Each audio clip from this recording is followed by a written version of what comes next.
Hello! In today's video, we're going to be going over the new developer Q&A. There's been some discussion about it in the Discord. Looks like there's some pretty good things in it. Also, the new patch notes should be dropping around December 12th, so stay tuned for that. I'm going to be having the video chapters just refer to the different questions, so if you think one question is boring or something, feel just free to skip ahead to the next one. Alright, here we go. Lords and ladies, hi everyone and welcome to another developer Q&A. We've made a number of changes targeting in-game issues as always, providing a more exciting player experience is at the heart of everything we do. In this developer Q&A, we'd like to explore some of the recent hot topics in the community and share our plans for addressing them. That's a good intro to the dev Q&A. I don't know, have we had intros to Q&As like that? Have I saved a Q&A before? Maybe. Oh, check out the Yoshi. Let me go ahead and find a Q&A real quick. Alright, so let's take a look at these Q&As. So this is the most recent one, which has a nice intro. This one has the exact same intro. This one doesn't have an intro. Oh, okay, maybe they just copy and paste this intro every now and then. Okay, yeah, it's actually just a copy and paste. Anyways, let's head back in game. We could review the Q&A via Discord. If you would prefer this, let me know. I can pop this out if we want to do it this way, but I think looking at it in-game is better. So let's hop back in-game. Alright, here we go. Will you reduce the duration of the pre-war period in home realms so that we can enter the new season more quickly? This is a very contentious question. Thank you for your suggestion. We are working towards reducing the durations of seasons and of the pre-war waiting period. Good. The waiting time for the migration and matchmaking windows during the pre-war period will be reduced. In Season of Strife, scenario registration will be opened at fixed intervals to increase the pace of registration and season openings. Okay. At the same time, we will make sure that there are more activities available during the pre-war period. Good. We hope you'll enjoy the new faster pace of seasons. We'll inform you as soon as possible once the changes are complete. Thank you for your patience. Alright, this sounds good. There's no specifics, but it just says that they're going to be working on it, which is where they need to be. Here's a pretty big one on migration, which is interesting. The costs of migration are too high. Will you shorten the migration cooldown or add more ways to obtain migration permits? Okay, so point A. Migration permits are a common topic of conversation in the community, and we'll continue to keep a close eye on the migration system. In order to reduce the cost of migration and allow players to find servers that are a better fit for their personal development, we'll be making the following changes to the migration in future versions. Reducing the cost of migration permits. The cost of a migration permit will be reduced from 400,000 to 300,000 credits. Okay, that's still a bit much, but it's more attainable.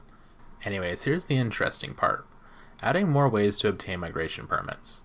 Once the changes come online, players will be able to buy migration permits from the Alliance store at a cost of 1,000 gems each, which is really interesting. I think that if we go to the Alliance store, Alliance permits, okay, they're 400k, a TP is 300k, so maybe 1,000 gems is a bit much. It should probably be closer to like 500, but I understand that they want to still make gems from it. So you're still better off buying your migration permits from here. By the way, if you have any stockpile available, make sure not to spend them, because it's going to be going down 100k in price, which is pretty awesome. Anyways, let's go back into this. Okay. There's still the 5 purchase limit though. Reducing the migration cooldown. The migration cooldown will be reduced from 90 to 60 days. Okay, that's I think good. I think that's probably where it needs to be. Please note that these changes will be applied first for players who migrate after the update. If you migrate before the changes are made, your migration cooldown will be reduced by 30 days once the update comes online. For example, if you have 89 days, it will be reduced down to 59 days. Pretty cool. Okay. So, the fact that the purchase limit is the same is still annoying, because that means for me as free-to-play, if I want to migrate somewhere and then I want to migrate again, I'll have to wait an entire year in order to have enough permits, but at least I'll be able to afford them every week this way. I understand the rationale. They just want to make sure that they're still making money from the migration bundles, but it's a little bit painful for me as a free-to-play player. Maybe if you could buy one for credits and one for gems every week or something like that, that would be pretty cool. Anyways, next question. Will you increase the levels and or quantity of resource points in home realm? Okay, this is another big one. We understand that players want to use the period between seasons to recuperate. To this end, we will be making resource gathering more efficient upon returning to your home realm, allowing you to quickly restore your forces. Nice.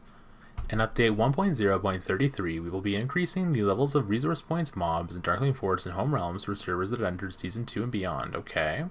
After the change, their levels will be only slightly lower than those in current KvK season in order to make your periods of preparation more enjoyable.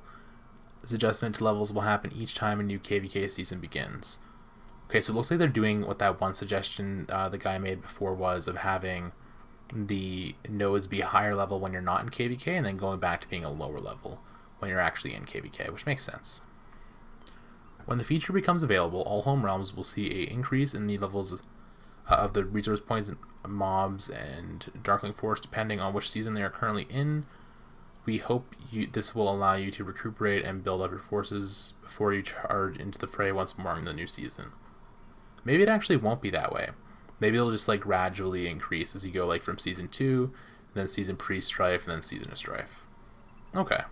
I mean, the latter would probably be preferable, but it would make like bot farming maybe more of an issue. I don't know. They just have to kind of deal with that, I guess. Speaking of bot farms, none of these are botted, by the way. I manually do them, but yeah, it's just kind of a funny talking point. Anyways, let's go back into the Q&A here. Players who have maxed out their building levels have no use for building speed up items. Can you remove them from chests and rewards?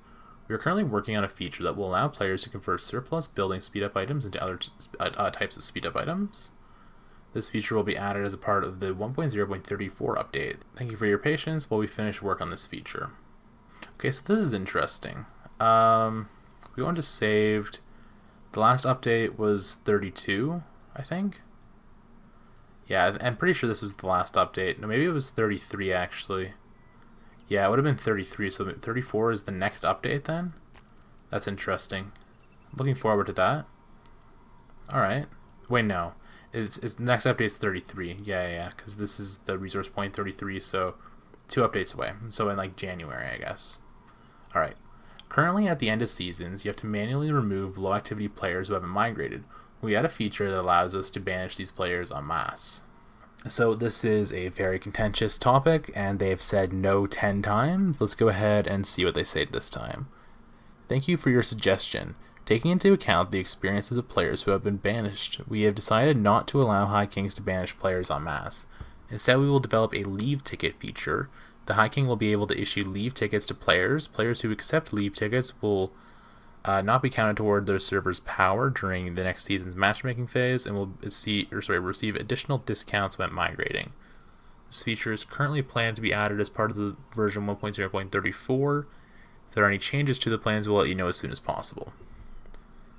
So, the problem with this is that it doesn't do anything about people that are intentionally in your kingdom and not contributing, but at least for people that are just like low activity, this is a good way to help them leave the kingdom.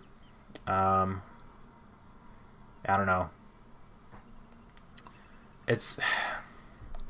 I guess it's good, but it's like a half improvement or like a half measure, whatever.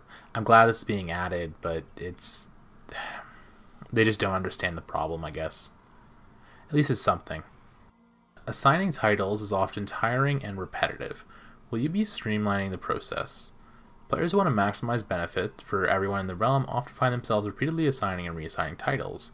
We agree that this process is currently somewhat cumbersome. We've already finished the designs for the new title allocation system will be added as part of the 1.0.34 update.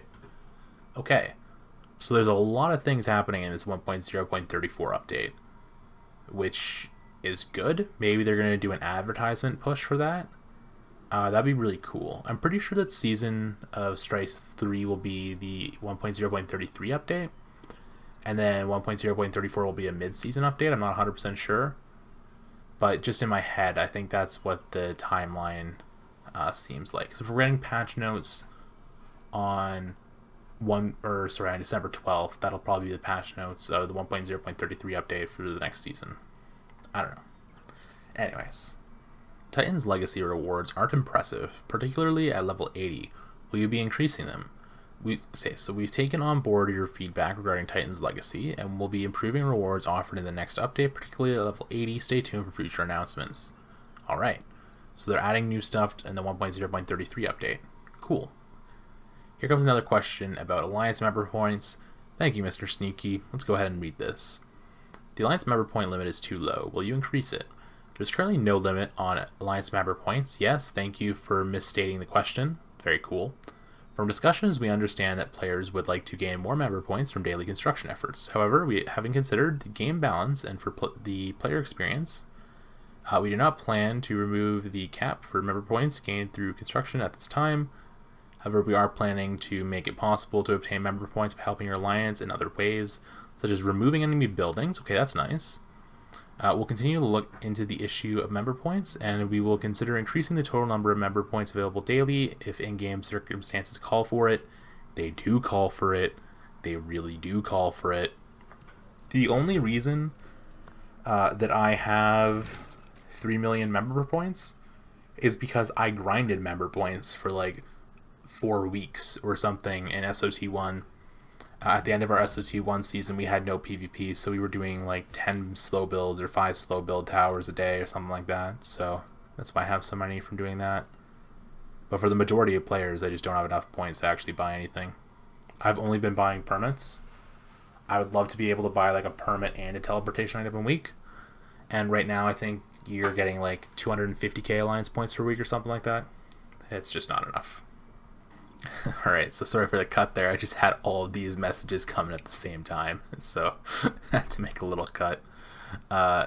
Anyways, where were we? Here we go. Here's the next question. Will you add Warpets that can increase gathering efficiency and capacity? We have plans for Warpets that can provide buffs to gathering, but we still need a little more time before we can introduce them. Thank you for your patience while we finish and test these designs. Okay, so that's cool. That means that you're probably going to want 5 of them. So I'm glad that I have 21 capacity, because I probably need space like for my 5 daily catches. And then it's also nice to, you're going to want to have space for 5 gathering pets too. So it looks like I just barely have enough space as is. I might have to buy more space, which is kind of expensive, but I guess we'll see. I recommend right now having around 20 slots for pets. Maybe in the future you might want more like 22 or 23. I don't know, it's a debate that can be had for sure. Alright. Will you add a control scheme that allows us to march or attack by tapping a location on screen? We're aware that many players who play on both PC and mobile prefer the PC version's control scheme, and we would like to see the elements of that control scheme ported to mobile. We're currently developing this feature and plan to introduce it as part of the version 1.0.34, so stay tuned. Okay, another big update coming in 1.0.34. We'll be making more improvements to Roots of War, such as map design, march speed, Warpet gameplay, and frequency of availability. We've received a lot of feedback regarding Roots of War. Unfortunately, due to space issues, we can't address every single piece of feedback we've received here. We will be issuing a comprehensive systematic in-game survey regarding Roots of War at some point in the future. Once we've gathered a suitable amount of player opinions on the subject, we'll let you know our plans for the ongoing improvements to Roots of War. Okay, so that's the last question, it looks like. I guess look forward to this Roots of War Q&A. And we should have gotten, I think there was a feedback thing like a couple of weeks ago, or a week ago or something, maybe not. Anyways, next time a little feedback mail comes in, you can go ahead and fill that in with your opinions on this dev Q&A. I guess there's not really anything bad in here, since they're all good and good changes. There's just like the leave ticket thing, which is a little bit painful. Well, this is a good dev Q&A. It's another step in the right direction, right? Which is what we always have to be looking for. As you know, our KvK is over, so won't be seeing any more KvK content. I still have a video that I made when we were fighting over here the other day, which I might release at some point. By the way, today is my 600th day, so I'm going to be making an account review and probably posting that tomorrow. It was my like 600-day account review, so look forward to that. And yeah, I think that's it for this video. So thanks for watching, and have a great rest of your day.